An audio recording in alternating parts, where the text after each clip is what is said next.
Acné, bouton sur nez, jeunesse éternelle. Eh oui.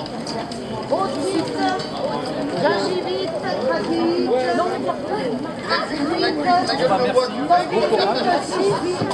Guéris tout, guéris tout. Guéris tout, guéris tout. Ça guérit rien, c'est une plaie, guéris tout. Guéris tout, guéris tout. Tous les capacités de vertige. Et fondu de la capsule en arrêt. Les trouées d'anarchie. Les craqués de la coquille, les égarés du grenier. Guéris tout, guéris tout, guéris tout. Pour tous les mutés du capuchon, les pressés du citron, les tranchés du melon, les écaillés du plafond. Oh, guéris tout, guéris tout, guéris tout. Voilà. Pour tous les décousus de la casquette, les détricotés du bonnet, les épilés du toupet, les aérés du sommet. Guéris tout, guéris tout, guéris tout. Mais ça guérit rien du tout, sinon vous pensez bien que j'aurais fait quelque chose, non, regardez. Hein? Franchement, j'aurais déjà commencé par moi, si ça marchait vraiment. Ah, bah oui. vous en êtes trop pris peut-être. J'en ai peut-être trop pris, monsieur a raison. Voilà, ouais. J'en ai peut-être trop pris. Eh oui. Ah, mesdames, vous êtes combien? 1, 2, 3, 3 dames, 2 monsieur. Écoutez donc, juste une toute petite histoire en l'honneur des dames, qui va servir aux messieurs également. Ne prenez pas le bâton, c'est pas la peine. Non, c'est le frein à main, c'est comme ça les On prend un main. Quand je prends pas le bâton, c'est juste... Ah, je croyais que tu faire taper un peu. Ah bah oui, non, c'est l'ancien pas. Alors, en l'honneur des dames, une petite histoire. Un soir, un homme rentre chez lui à l'improviste.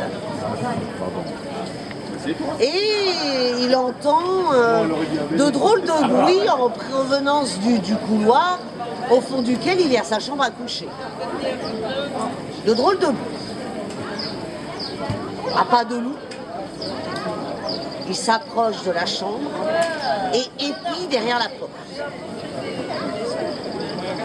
Et là, il voit sa femme, sa propre femme, dans son propre lit, en train de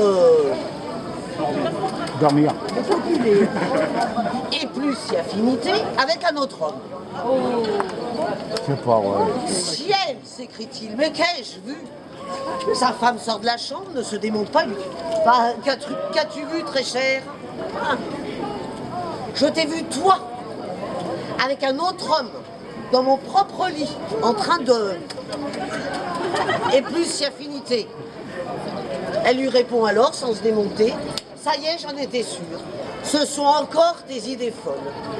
Tu veux prendre mensonge pour une vérité. L'homme s'en défend, il dit, bah non, je t'ai vu. Je vous ai vu en train de... Et plus si affinité, je suis bien obligé de le croire, je t'ai vu.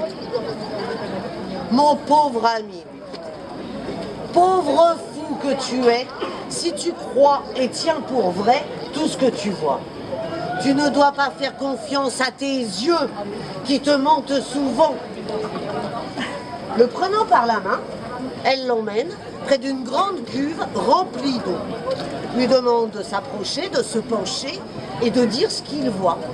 Le mari, un peu encore sous le choc, s'exécute, il s'approche de la grande cuve, se penche, regarde et dit qu'il aperçoit sa propre image. Eh ben tu vois, lui dit-elle. Et pourtant tu n'es pas là, dans la cuve, dans l'eau, avec tous tes vêtements, bien que t'en aies l'impression. Alors, elle est maligne. Ils sont pas cons, ces femmes. Elle est pas mal. Moralité. Moralité pour l'homme.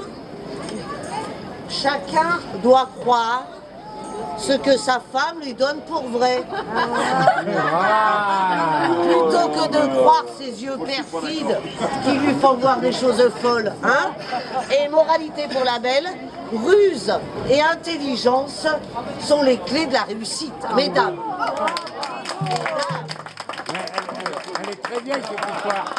Ah ben elle est très vieille, mais elle est toujours d'actualité. Ah bon? Alors messieurs, n'oubliez pas la morale. Ouais. Pour ça, j'ai enlevé toutes les bassines d'eau chez moi. Et hop là, Bonne soirée.